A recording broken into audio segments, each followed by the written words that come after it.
Alright, hello everyone, it's J-Bomber Gaming 123 back with possibly the last video for the homies.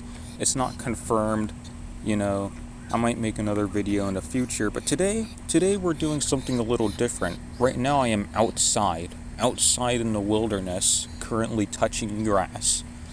And I live near an airport, so if you hear a plane passing by every fucking 2 minutes, then that's probably what it is, just something we're gonna have to deal with here. I'm surrounded by ducks right now in front of a lake. Times are good. So today I played a game of chess, a really high risk, high reward game of chess. Now, I wouldn't recommend playing like this against someone that knows what they're doing. But if you're going up against someone that doesn't, in this case, then you can get a stunning checkmate in a few moves, tricking your opponent to thinking that you're just giving them free pieces. Now, I blurred the name of this person in the profile picture for sake of anonymity. I don't want them to be bullied. I don't want you to message them, saying something like, haha, you're trash at chess, you should play Papa's Freezeria or Shrek 2 Beg for Mercy instead. We're not going to do that. So, let's take a look at the game. Let me go back here, show you what happened. So, I'm black, he's playing as white. He plays the first move, That's a respectable move. It's always nice to move the pawns into the middle of the chessboard, Give your bishop some space to go out into the battlefield, Maybe perhaps you could let your queen out early in the game. It's always nice to bring your pawns out to the middle of the chessboard, So I'm going to do the same thing over here.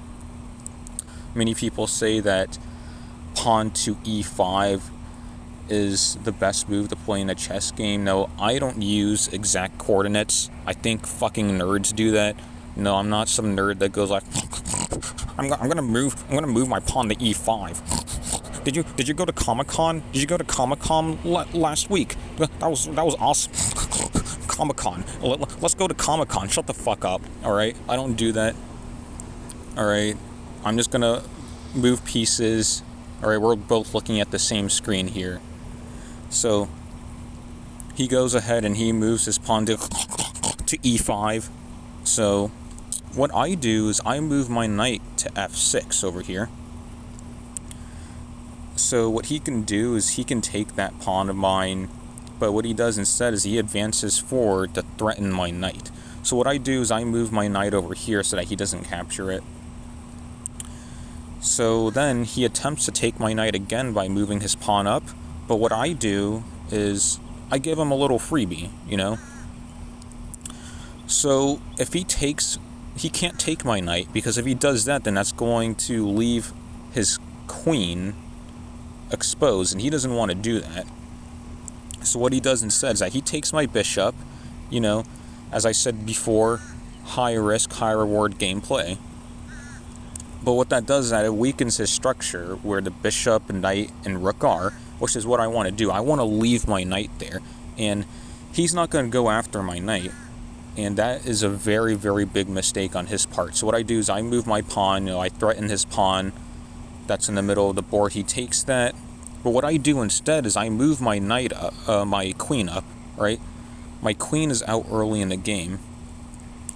But what I'm doing here is I'm still giving him freebies. It's like leaving a trail of candy on the ground for him to pick up. He's like, ooh, piece of candy, ooh, piece of candy, ooh, piece of candy, just keep giving him free pieces. So he does that.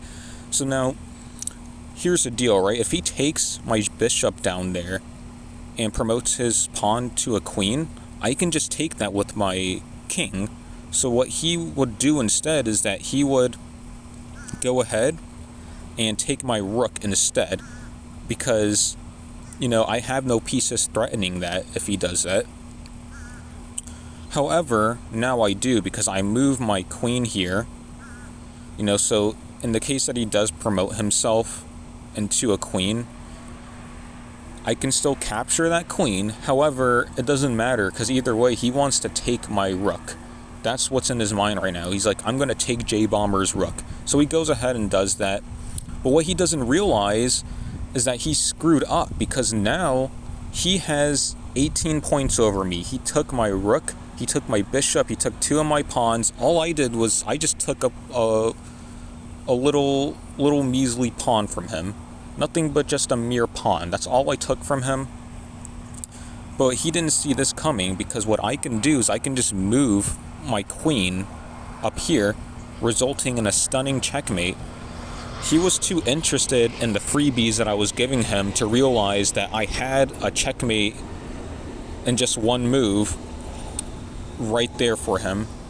Because if he can't take that queen, because then my knight threatens him, and he can't move anywhere else from that point. You know, none of his pieces can take my queen over there, besides his king. But as I said before, he can't do that. So, yep. There goes my chess analysis video. By no means would I consider myself an expert.